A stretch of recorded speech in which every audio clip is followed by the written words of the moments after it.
जब ठंडी ठंडी फुहारे पड़ने लगी तो भगवान कन्हैया सुदामा से बोले, भैया सुदामा,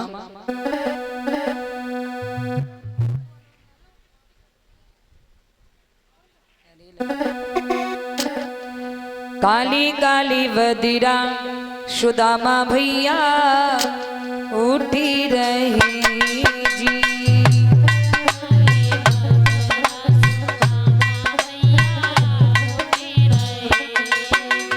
काले काले वदिरा सुदामा भैया उठी रही जी। तेजी कोई ठंडी ठंडी भैया कोई ठंडी ठंडी पड़ती है फुहारी। काले काले वदिरा सुदामा भैया उठी रही जी।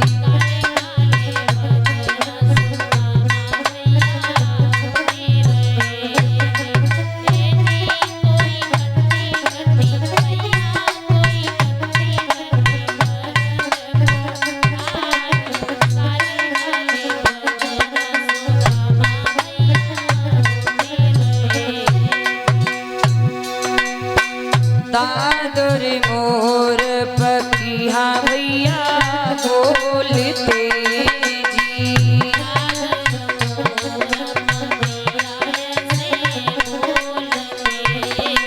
दादुर मोर पपिया भैया बोलते जी।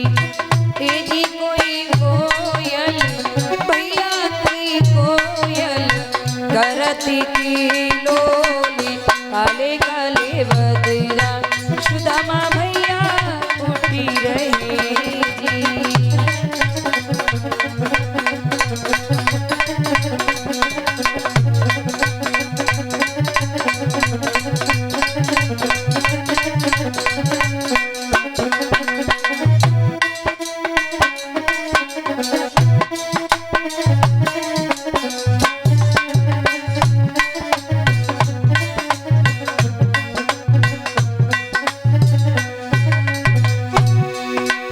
काली काली वदिरा सुदामा भैया उठी रही जी।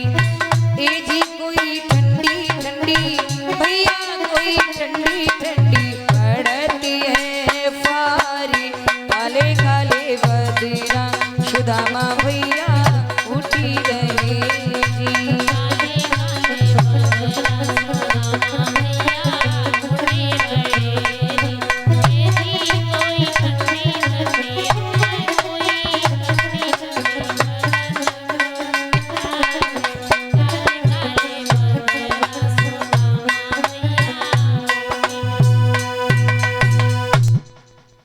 कन्हैया कहने लगे, भैया सुदामा अपनो ख्याल रखिए। सुदामा कहने लगे, भैया कन्हैया तू मेरी चिंता ना कर, तू अपनो ख्याल रखिए। अब प्यारे हो, शाम को समय होने आयो। अब सुदामा ने विचार करो जी, गुरु मैया ने मोए श्रापित जे चना दे हैं, लेकिन गुरु मैया को न मालूम ही कि ने श्राप लगो है। और गुरु मैया ने कही है, लाला सुदामा खाइयो, अगर इन श्रापित चनाओं को मैं अपने मित्र को नहीं देता हूँ, वो मित्र को देता हूँ, तो इन चनाओं को श्राप लगा है, तो ये श्राप मेरे मित्र पर असर करेगा। सुदामा ने विचार किया, अगर मैं फेंक रहा हूँ तो गुरु मैया की आज्ञा का उल्लंघन हो रहा है। सुदामा ने विचार किया, भले ही मुझे कुछ हो जाए, लेकिन मैं अपने मित्र पर आंच नहीं आने दूंगा। मेरी मैयाओं, मेरे भैयाओं, मित्रता इसे कहते हैं।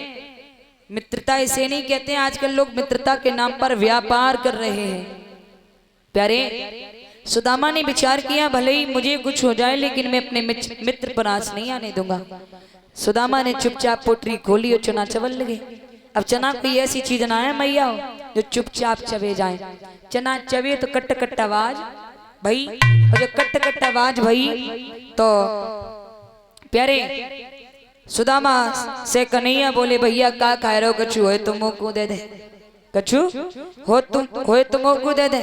सुदामा कहने लगे, भैया कैसी बात कर रहे हो? कन्हैया बोले, अरे झूठ मत बोल, कछु तो खा रहे हो, कट कट की आवाज है रही है। सुदामा कहने लगे, भैया काहे को बावरो है रोए, तू न्यों नहीं देख रहा हो कितनी ठंड पड़ रही है, ठंड की वजह मेरी दांती बज रही है, तो को न्यों लग रही है मैं कुछ खा रहा हूं, मैं कुछ खा ना रहा हूं, सच्ची बता रहा हूं। और प्यारे कन्हैया ने ध्यान करके देखा तो कन्हैया समझ गए कि मेरे मित्र ने मुझे बचाने के लिए स्वयं श्रापित चनाओं को खाया है। भैया सुदामा और कन्हैया आश्रम में आए। 64 दिन रात में मेरे कन्हैया शिक्षा को पूर्ण करते हैं और 64 दिन रात में शिक्षा को पूर्ण करने के बाद भगवान कृष्ण जब वहां से चले तो भगवान कन्हैया गुरु मैया के चढ़ स्पर्श करके बोले मैया, बोले हाँ लाला। मैया अब मैं चलूं, गुरु दक्षिणा में हमसे कुछ मांग लो।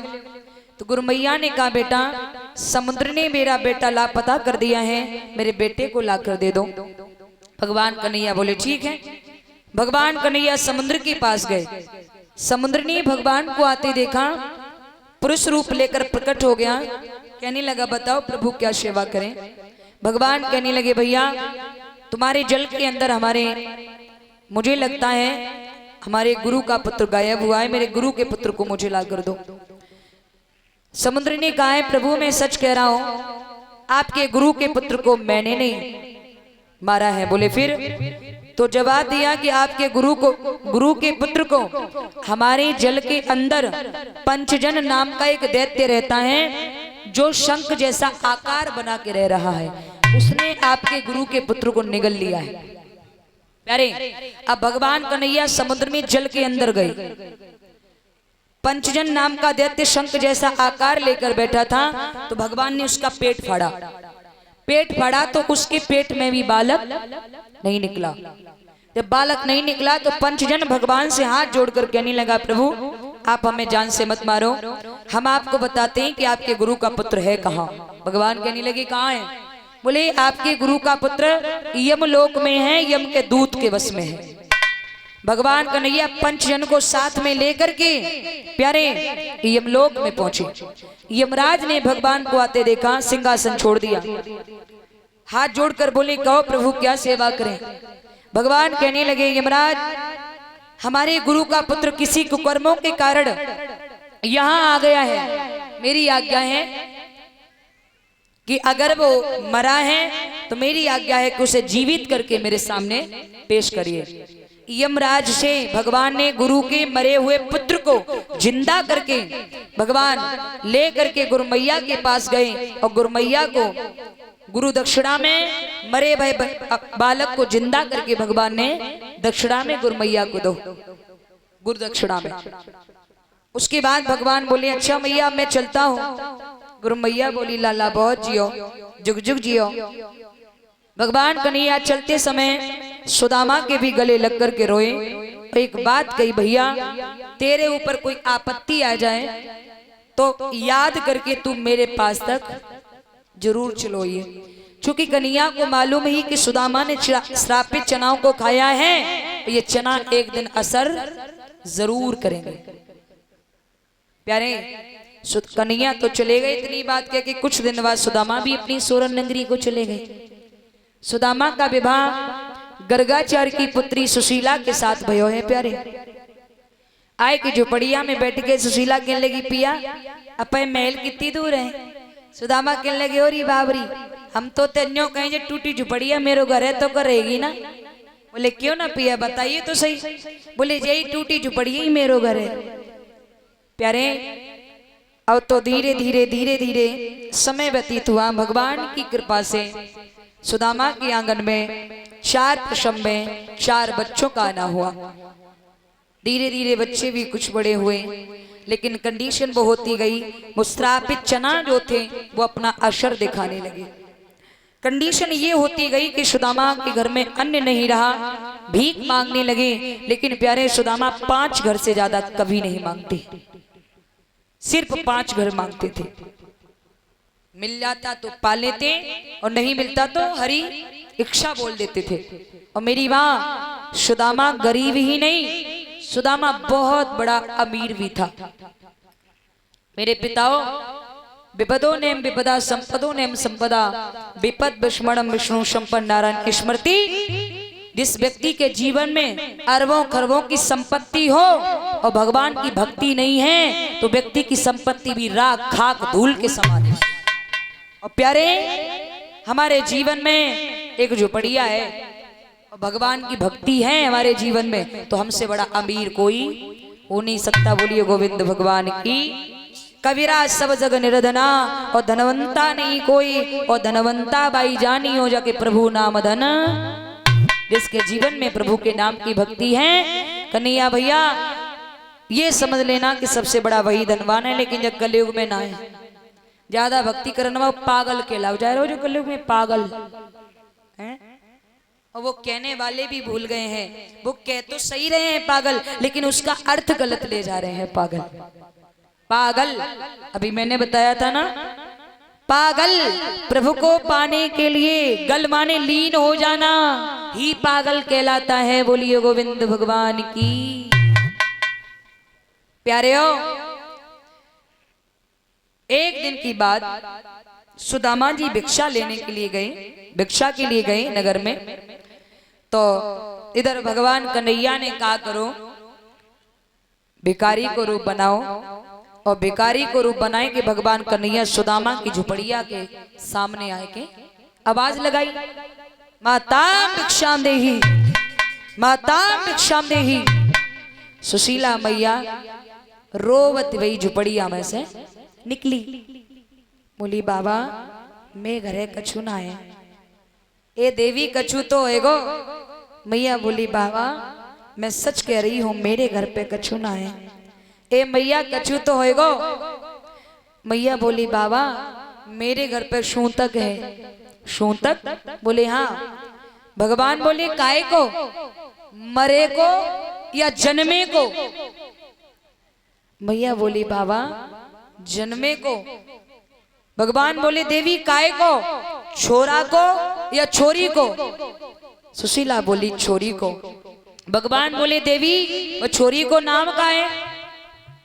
सुशीला मैया हिलकी भर के रोई और बोली बाबा मेरे घर पे दरिद्रता नाम की एक छोरी जन्मी है, और जा दिन से वह छोरी जन्मी है बाबा, बाद दिन से मेरे घर को सूतक खत्म नहीं है रहे है। और जैसे ही सुशीला को रोते देखा, भगवान कृष्ण विकारी के रूप में कहने लगे, अरे देवी, अरे देवी तेरा जो पति है ना सुदामा? बोले हाँ। उसके वालापन का यार है वो द्वारकाधीश कृष्ण, और वो तो बड़ा दया निधि है, कौड़ा निधान है। अरे तीन बंधु हैं देवी, उसके होते हुए तुम लोग ऐसी जिंदगी जी रहे हो। देवी एक बार अपने पति को उस कौड़ा निधान के दरवाजे पर भेज कर तो देख, अगर वो तेरी सारी पीड़ा न हर ले तो हमसे कहना। सुशीला कहने लगी बाबा ये बात तो आप पहली बार बता रहे हैं हमें, ये बात आज तक हमारे पति ने हमें नहीं बताई। भगवान कहने लगे देवी ना बताई हुई है, लेकिन सुन अब मैं जा रहा हूं, तेरा पति आए तो उसे तू जरूर पूछना क्या वो द्वारकाधीश उसके बालापन के यार हैं, और वो कहे हाँ यार हैं, तो देवी किसी तरह से तू अपने पति को उस कौड़ा निधान के दरवाजे पर जरूर भेज देना। बोले ठीक है। इतनी कह के भगवान चले, और देखते ही देखते अंतर ध्यान हो गए। थोड़ी देर में सुदामा आए, सुशीला ने दौड़ के सुदामा के पैर पकड़ ले, पिया एक बात बताओ? बोले हाँ। कि जो द्वारकाधीश कृष्ण भगवान हैं? बोले हाँ। क्या वो आपके बालापन के यार हैं? सुदामा कहने लगी हाँ हाँ सुशीला, पर तुम्हें किसने बताया? सुशीला कहने लगी पिया एक भिक्षुक आए थे, उन्होंने कहा देवी वो कौड़ा निधान द्वारकाधीश कृष्ण तुम्हारे पति के वालापन के यार हैं, एक बार तुम अपने पति को उस दया निधि के दरवाजे पर भेज कर तो देखो, वो तुम्हारी सारी पीड़ा न हर ले तो हमसे कहना। और भैया सुदामा ने सुशीला के मुंह से ये शब्द सुने, सुदामा समझ गए ये बात बताने वाला, ये बात जताने वाला मेरे कृष्ण के अलावा, मेरे कन्हैया के अलावा और कोई नहीं हो सकता।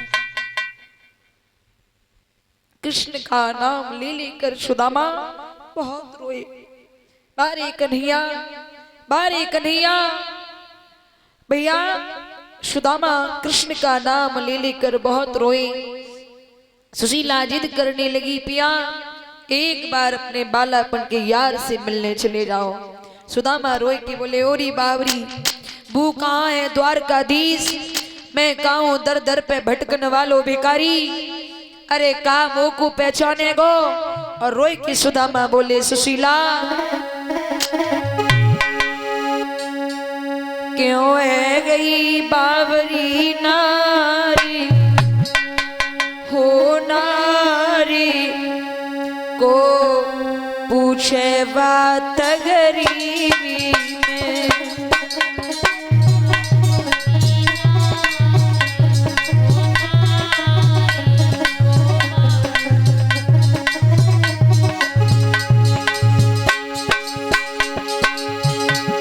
क्यों है गई बावरी नारी, हो नारी को पूछे बात गरीबी में।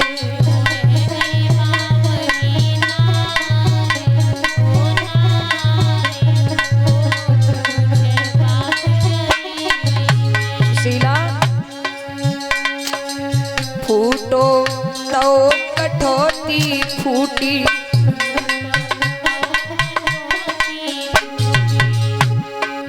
सुशीला मेरी किस्मत फूटी।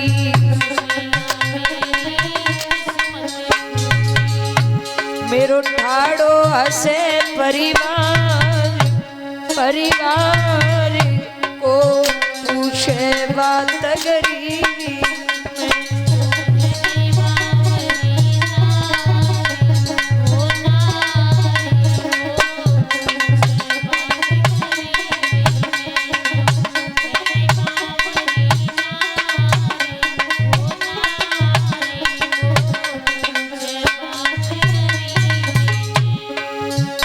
सुशीला सुनो, पिता मित्र गुरु के यहाँ जाया जाता है ना, तो कभी खाली हाथ नहीं जाया जाता है। बैठ के लिए कुछ होना चाहिए, लेकिन हमारे यहाँ तो कुछ भी नहीं है। सुशीला बिना ले कछु श्याम न देवो,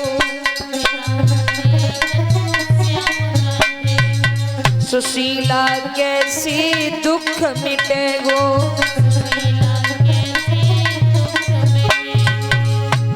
ना भेंट को चावल चारी, हो चारी को पूछे बात गरीबी में।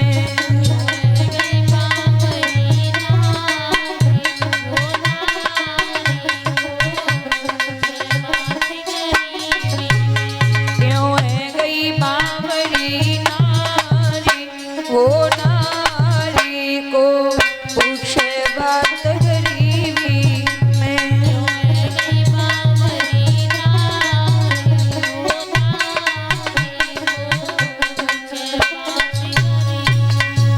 सुदामा रोए के बोले, सुशीला पिता मित्र गुरु के यहाँ जाया जाता है, कुछ न कुछ बहन के लिए होना चाहिए। सुशीला कहने लगी, पिया आप चिंता ना करो, मैं किसी सहेली के यहाँ जाती हूँ, कुछ मांग लाती हूँ। कऊ पड़ोसिन के यहाँ जा रही हूँ। सुशीला मांगन को गई, सभी ने ढकेला मार के निकाल दो। मेरी माँ कहते ना कि जाके ना गई पैर विमाई, और वो का जाने पीर पर आई। एक गरीबी की हालत को वही लोग समझ सकते हैं जिन्होंने इस राह पर चल करके देखा होगा या जो चले होंगे।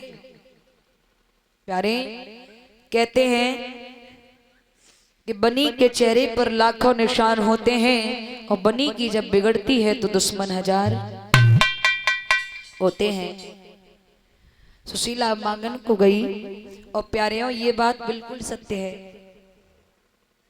हमें एक बात बताएं आपको, आप लोग विचार कर रहे होंगे कि आकृति बहुत बड़े बाप की बेटी है, बहुत करोड़पति बाप की बेटी है, लेकिन ऐसा कुछ भी नहीं है। मैं बहुत साधारण, सहज, बहुत संस्कारी, बहुत सहज परिवार से हूँ, किसान की बेटी हूँ। और अगर मैं अपने पिछले दिन याद करती हूँ ना तो हृदय फटता है। मैं आपको एक बात बताऊं, खुद बीती। आज से लमसम 14 साल 15 साल पहले हमारी सबसे बड़ी वाली बहन की शादी हुई थी और उस समय हमारे पिताजी ने 7 लाख की शादी की थी। 7 लाख की 15 साल पहले, जबकि मेंटेनेंस अमाउंट सिर्फ पिताजी के पास 4 लाख था। 3 लाख रुपए कर्जा हो गया। जब कर्जा हो गया, लोगों ने, किसी ने 3% पर दिया, किसी ने 4% पर दिया। अब मैं बहुत छोटी थी, बहुत छोटी थी। तो जब, अच्छा आपको एक बात और बता दूं, आप ये कहो कि हमारे पिताजी कोई सरकारी जॉब है या वो है, कुछ भी नहीं है, केवल दूध का काम है। पहले तो बड़ा काम था लेकिन अब छोटा मोटा ही है, लेकिन है। तो क्या हुआ कि 3 लाख रुपए कर्जा हो गया प्यारे। जब 3 लाख रुपए कर्जा हो गया तो जो अमीर लोग थे ना, वो ये सोच रहे थे कि ये लोग यहीं तक रहेंगे, इन्हें ऊपर ले जाने वाला कोई नहीं है। तो लोग पर्चियां बना बना कर घर पर भेजने लगे, पैसे ब्याज के इतने हो गए, पैसे ब्याज के इतने हो गए, इतने के इतने हो गए हैं। तो प्यारे,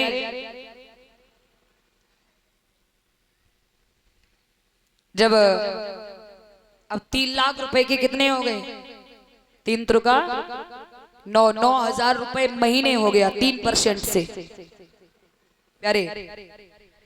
अब जब पर्चियां आने लगी तो हमारे पिताजी और माताजी, अच्छा हम बहन भाई बहुत ही छोटे थे, ज्यादा ही छोटे थे, लेकिन भगवान की कृपा से हमारे अंदर, मैं स्टार्टिंग से, जब से मैंने होश संभाला है, जब से मैं समझदार हुई हूँ, यानी पैरों पर थोड़ी भी खड़ी हुई हूँ, तो भगवान की कृपा से मेरे अंदर दिमाग बहुत अच्छा है शुरू से ही। मैं सच बता रही हूँ आपको। तो अच्छा, ये बात मैं प्रमाणित कर रही हूँ आपको। कैसे? जब 3 लाख रुपए कर्जा हो गया तो मेरे माँ बाप रातों रात सोते नहीं थे। बच्चों को तो सुला देते थे, जैसे तैसे सुला देते थे, लेकिन माँ बाप नहीं सोते थे। आधी आधी रात तक बैठे रहते थे, बातें करते रहते थे। कहते थे, पापा हमारे कहते थे मम्मी से कि सर्वष्ठा अब क्या होगा। उनकी पर्ची आ गई, वहां से पर्ची आ गई, पैसे कैसे क्या होंगे, है ना। लेकिन हमारे घर में ठाकुर जी ने अगर स्टार्टिंग से मुझे परिश्रममयी बनाया है तो सिर्फ इसी वजह से, माँ बाप की वजह ही बनाया है। मैं आपको बताऊं,